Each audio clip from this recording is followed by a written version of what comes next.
had an irrational but deep hatred for the Ice Age franchise. I was forced to watch the first two movies at this moms and tots group that I went to growing up. I don't know if it was the characters, the animation, maybe it was the fact that my friends were off doing something else, so I was stuck sitting and watching a movie during playtime.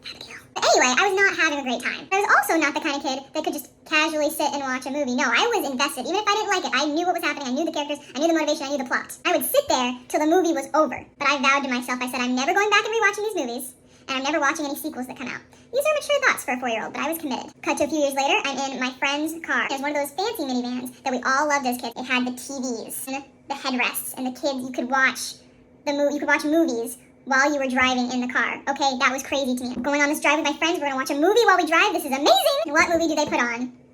But Ice Age 3. I'm like, okay, listen, I am once again trapped. Do not want to watch this movie, but I wasn't a complainer.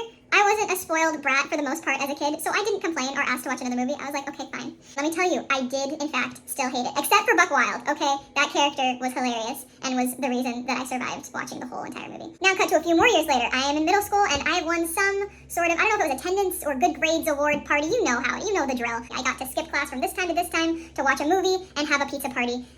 Excitement of your life when you're in 6th grade, right? And I show up, and I'm ready to party, and I look at the screen, and I see the movie we were watching is Ice Age freaking 4!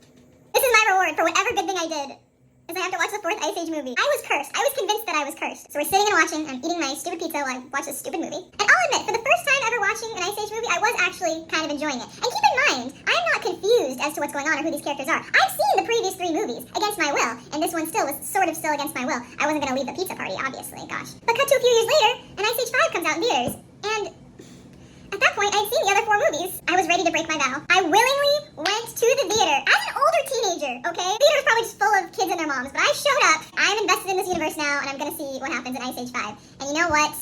The universe rewarded me. They brought back Buck Wild, okay? So then, after the course of all of those years, my hatred for Ice Age did finally subside. And now the only question I'm asking myself now as a 24-year-old is, am I going to have my kids watch Ice Age? And I think maybe. You know, though, if the curse is genetic, it's just going to be passed down to them anyway. My mom never showed me any of the movies, just to clarify. It just kind of kept happening. So maybe I should just not show them the movies and see if it, carries down, if there's actually something at work here.